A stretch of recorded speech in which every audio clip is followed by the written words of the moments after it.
Dans le cadre des 10 ans de cogestion de la réserve naturelle de Petite Terre, l'association TITA et l'Office national des forêts ont fêté l'événement à la Désirade. Je crois que chacun a apporté ce qu'il avait de meilleur, c'est-à-dire pour l'association, son dynamisme, son enthousiasme, son ancrage local, sa capacité à convaincre les Désiradiens qu'on peut concilier la protection de l'environnement et le développement économique, que ces réserves géologiques maintenant et réserves de Petite Terre sont un atout pour le développement notamment touristique de la Désirade. Par ailleurs, l'Office national des forêts a apporté son expérience en matière de gestion des milieux naturels, pas uniquement forestiers, et a mis au service de la Désirade et des Désiradiens qui se sont impliqués dans ce beau projet ce savoir-faire de façon à pouvoir faire fructifier ces réserves et ce partenariat. Un partenariat qui a permis de préserver des espèces terrestres endémiques telles que l'iguane des Petites Antilles, ainsi que 145 espèces d'oiseaux. Autant d'actions de préservation qui ne sont pas près de s'arrêter là.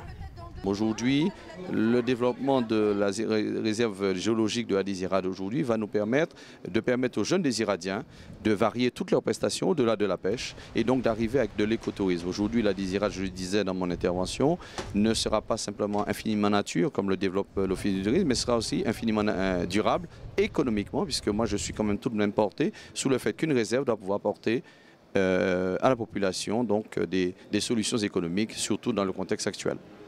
Une volonté de développement écotouristique et économique que le maire de la Désirade partage. Il faudrait que Petite Terre puisse permettre à la Désirade de profiter du développement de Petite Terre.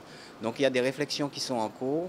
Je suis de ceux qui disent que Désirade ne profite pas suffisamment de cette fréquentation de Petite Terre. Donc aujourd'hui, nous allons, fort de la deuxième réserve que nous avons, la réserve géologique, faire en sorte que les visiteurs qui ont choisi la destination Désirade soient satisfaits quant aux informations qu'ils vont recevoir.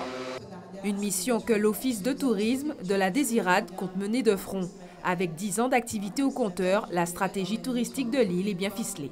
S'il faut se projeter sur l'avenir, nous avons des gros chantiers qui nous attendent. Déjà le classement des meublés touristiques et également des restaurateurs sur l'île. Donc vraiment aller dans un accompagnement de professionnalisation de ces différents socioprofessionnels présents sur le territoire.